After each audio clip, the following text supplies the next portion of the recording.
আসসালামু আলাইকুম ওয়া রাহমাতুল্লাহি ওয়া বারাকাতুহু। আজকে আমরা সাদকাতুল ফিতর সম্পর্কে দুইটি হাদিস শুনবো। একটি হচ্ছে বুখারী, একটা হচ্ছে সুনানে আবু দাউদ থেকে।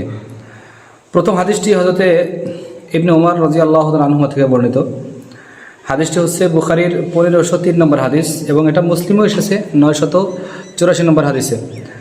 আন ইবনে উমর রাদিয়াল্লাহু তাআলা আনহুমা قال فرض رسول الله صلى الله عليه وسلم زكاة الفطر صاعا من تمر أو صاعا من شعير على عبد والحر والذكر والأنثى الصغير والكبير من المسلمين।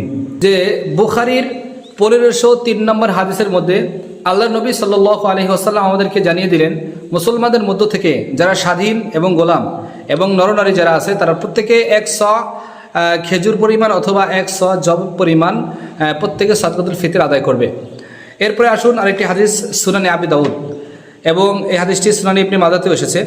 সুনানে আবি দাউদের ভিতরে 1609 নম্বর হাদিস এসেছে, আর সুনানে ইবনে মাজা 1827 নম্বর হাদিস। আন ইবনে আব্বাস রাদিয়াল্লাহু তাআলা আনহু قال فرض رسول الله صلى الله عليه وسلم زكاة الفطر طهرة للصائم من اللغو والرفث وطعمة للمساكين। এখানে ইবনে আব্বাস রাদিয়াল্লাহু তাআলা আনহু সূত্রে যে হাদিসটি বর্ণিত আছে, আল্লাহ রাসূল সাল্লাল্লাহু আলাইহি ওয়াসাল্লাম সাদকাতুল ফিতরকে ফরজ করেছেন কিসের জন্য?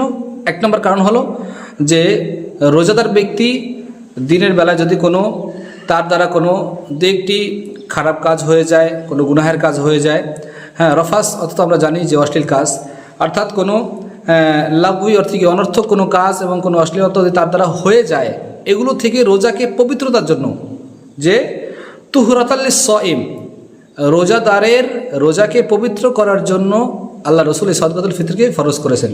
এবং অত'মাতাল লিল মাসাকিন, এবং এটা মিসকিনের জন্য অর্থাৎ গরিব অসহায় যারা তাদের খাবার নির্ধারণের জন্য আল্লাহ রসুল সাল্লাল্লাহু আলাইহি ওয়াসাল্লাম সাদকাতুল ফিতরকে ওয়াজিব করেছেন। তো যাই হোক, আমরা সাদকাতুল ফিতর পরিমাণ কতটুকু এটা আমরা সংক্ষেপে জানবো। যে 5টি পরিমাণ আমি আপনাদেরকে শুনিয়ে দিই। এক নম্বর হচ্ছে সর্বনিম্ন সাদকাতুল ফিতর যারা আমরা আদায় করব, এটা হচ্ছে 110 টাকা থেকে 115 টাকা বর্তমান বাজার মূল্য অনুযায়ী। 2 নম্বর হচ্ছে জব অনুযায়ী, বাজারে যে জব পাওয়া যায় জব অনুযায়ী একবারে সর্বনিম্ন এটার দাম হচ্ছে 400 টাকা থেকে 530 টাকা আসবে একজন মানুষের। এবং 3 নম্বর হচ্ছে কিসমিসের দাম অনুযায়ী, বাজারে যে কিসমিসের মূল্য আছে সেটার মূল্য অনুযায়ী বর্তমান বাজার হচ্ছে 1980 টাকা থেকে 2145 টাকা পর্যন্ত। 4 নম্বর খেজুরের যদি মূল্য আমরা হিসাব করি তাহলে তার টাকা আসবে 2310 টাকা থেকে 2475 টাকা পর্যন্ত।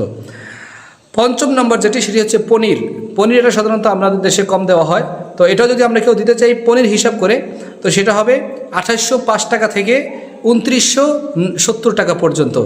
এই ছিল আমাদের মোট 5টা নির্ধারিত সাদকাতুল ফিতরের আদায়ের পদ্ধতি। আমরা ইচ্ছা করলে এই 5 ভাবে সাদকাতুল ফিতর দিতে পারি, মানে অর্থাৎ কেউ একটু মধ্যবিত্ত, কেউ বেশি টাকাওয়ালা, কেউ আবার একবার গরিব, তো সবাই যেন দিতে পারে এই জন্য 110 টাকা থেকে শুরু হয়েছে এবং শেষ হয়েছে গিয়ে প্রায় 2970 টাকা পর্যন্ত।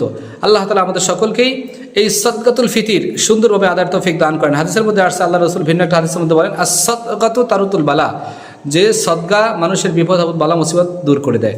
আল্লাহ আমাদের সুন্দরভাবে সদকাগুলো ফিতরগুলো আমাদেরকে আদায় করার তৌফিক দান করেন। আসসালামু আলাইকুম ওয়া রাহমাতুল্লাহি ওয়া বারাকাতুহু।